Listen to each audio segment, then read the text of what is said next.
In a polished corporate lobby, Maria sat nervously clutching her resume. The young applicants around her whispered and laughed, mocking her accent when she stumbled over a word. Their smirks cut deeper than knives, but she kept her head down, determined to prove she belonged. The lobby smelled faintly of polished wood and expensive coffee. Sunlight spilled across the marble floor, making everything gleam with a kind of perfection that Maria had only ever seen in magazines. She sat on the far end of the row of leather chairs, clutching her resume so tightly the paper had already wrinkled.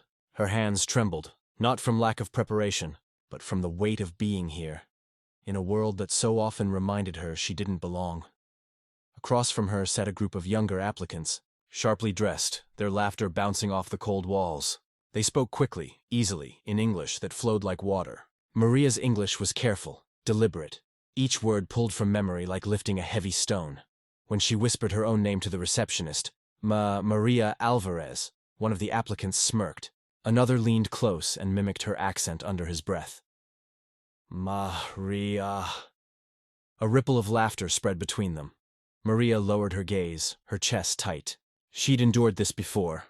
At the grocery store when she asked for help, on the bus when she answered the driver, in meetings when her words arrived slower than everyone else's.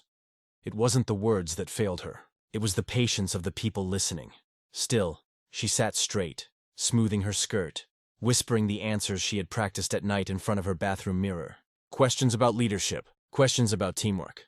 She had rehearsed them all, but the whispers grew louder. "She's really going to interview here?" one said, his voice dripping with disbelief. "Can you imagine her in client meetings?" The laughter that followed was sharp, almost cruel. Maria's heart pounded. She wanted to shrink into herself, to disappear into the glossy floor beneath her feet. And yet, she didn't move. She remembered the nights she spent cleaning offices just like this one, empty hallways echoing with her footsteps, her son asleep at home. She remembered telling herself, "One day, I'll sit on the other side of the desk." So she sat, her shoulders back, her resume clutched like a shield. Every smirk, every whisper was another weight pressing down on her, but she refused to break. The receptionist finally called her name, mispronouncing it without looking up. Maria rose slowly, feeling every eye in the room follow her. For a moment, silence settled, the kind of silence that burned hotter than words. And in that silence, Maria reminded herself why she was here. Not for their approval, not for their laughter, but for the chance to prove, to herself, to her son, that she could walk into any room and hold her place. As she pushed open the heavy glass door to the interview room, the echoes of their laughter lingered behind her, but so did her quiet dignity. The interview room was colder than the lobby. Its walls were lined with abstract paintings that screamed money, and a long glass table stretched between Maria and the three executives who sat like judges at a trial. Their pens tapped, their eyes flickered with impatience. "Maria Alvarez," one of them read aloud, mispronouncing her last name as though the effort wasn't worth it. She corrected him softly, her accent shaping the syllables the way her mother had taught her. He didn't acknowledge it. The first question came slowly, each word separated as though Maria were a child. "Can you tell us about your experience?" His tone was polite on the surface, but everyone in the room could feel the weight of the condescension. Maria answered carefully, steadying her voice. She spoke of the years she worked as an assistant, balancing schedules, handling clients, managing crises. She spoke of her persistence, her willingness to take late shifts, her drive to keep learning. But before she could finish, another executive interrupted. "And where are you from? Originally?" The pause lingered on that word, originally, as if her presence here had to be explained. Her chest tightened. She had prepared for questions about leadership, problem-solving, business strategies. Not this. Still, she replied with dignity, "I was born in Mexico. I came here over 20 years ago." The man leaned back in his chair, raising an eyebrow. "Your English is decent, but do you think clients will understand you?" The words stung. Maria's hands tightened in her lap, nails pressing into her skin. But she lifted her chin and answered, "My clients in the past understood me just fine. Results speak louder than accents." For a moment, the room was silent. One of the younger executives smirked, scribbling something in his notes. The next question came sharper. "Tell us, Maria, do you think someone like you can handle the pace here? This isn't a small-town office. This is New York, someone like you." The phrase hung in the air, heavy and humiliating. Maria's throat ached, but she refused to let her voice falter. She spoke of the nights she worked 2 jobs, of the sacrifices she made for her son, of the promotions she had earned by sheer determination. Every answer was a battle. Every word, a reminder that she wasn't being judged by her skills, but by her accent, her skin, her story. And yet, through the tremble in her voice, there was steel. She refused to apologize for who she was. When the final question ended, Maria sat in silence, her dignity intact. She could see in their eyes that they had already dismissed her. But what they didn't see, what they could never see, was the strength it took just to sit there, unbroken. The panel's final question had landed like a stone, sinking into Maria's chest. She knew the answers didn't matter anymore.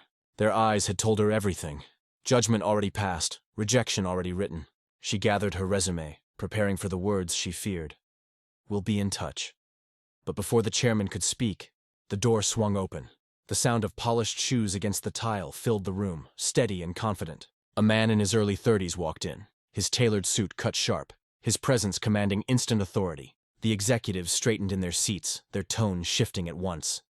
"Elijah," one of them greeted nervously. "We didn't expect you." The young CEO nodded briefly, his gaze scanning the table, until it stopped, frozen, on the woman seated at the end, Maria. For a moment, time seemed to stall. The paper in her hands trembled. She tried to lower her eyes, afraid of being seen in this moment of humiliation.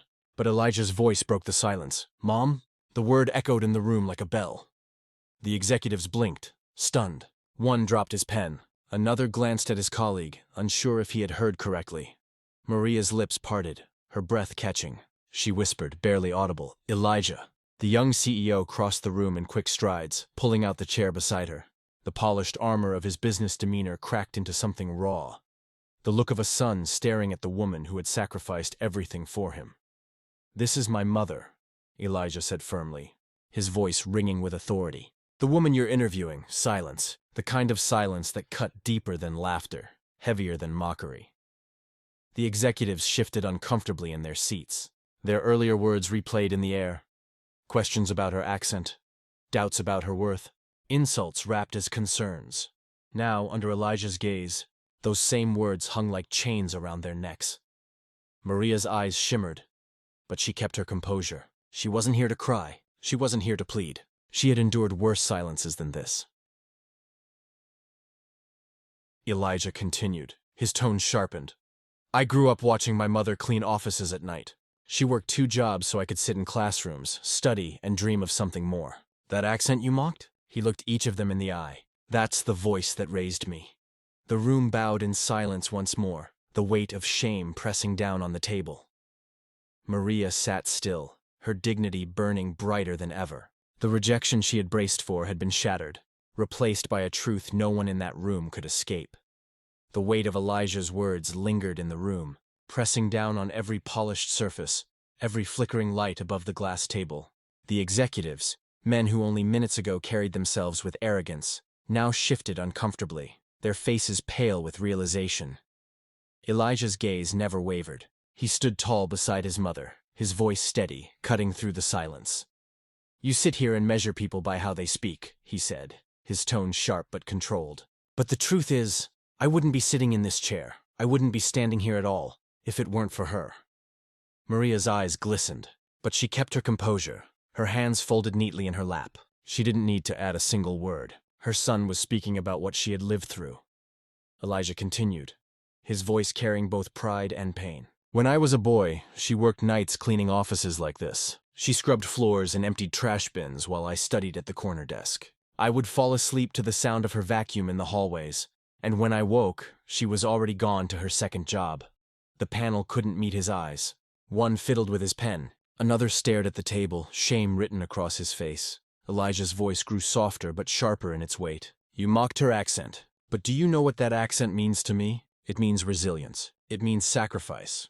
It means love strong enough to cross borders and work endless hours so her son could dream bigger than she ever could." Maria sat quietly, her dignity filling the room. She didn't need to prove herself. She had already proven everything, not in interviews or resumes, but in the life she built out of nothing. One executive finally cleared his throat, stammering, "Mrs. Alvarez, we didn't realize—" His words trailed off, broken by the enormity of his own ignorance. Maria looked at him, her expression calm, almost merciful. She didn't answer. Silence was her power now. Elijah placed a hand gently on his mother's shoulder. "If you want to know what leadership looks like," he said, "look at the woman sitting right here. She doesn't need your validation. She's already proven more strength, more courage, and more loyalty than most people in this building." The room bowed under the truth of it. Heads lowered, eyes dropped. The mocking smirks were gone, replaced by a heavy, undeniable respect. Maria rose slowly, clutching her resume one last time. She didn't smile. She didn't gloat. She simply stood with the same quiet grace she had carried her whole life. In the end, it wasn't her words that silenced the room. It was her strength.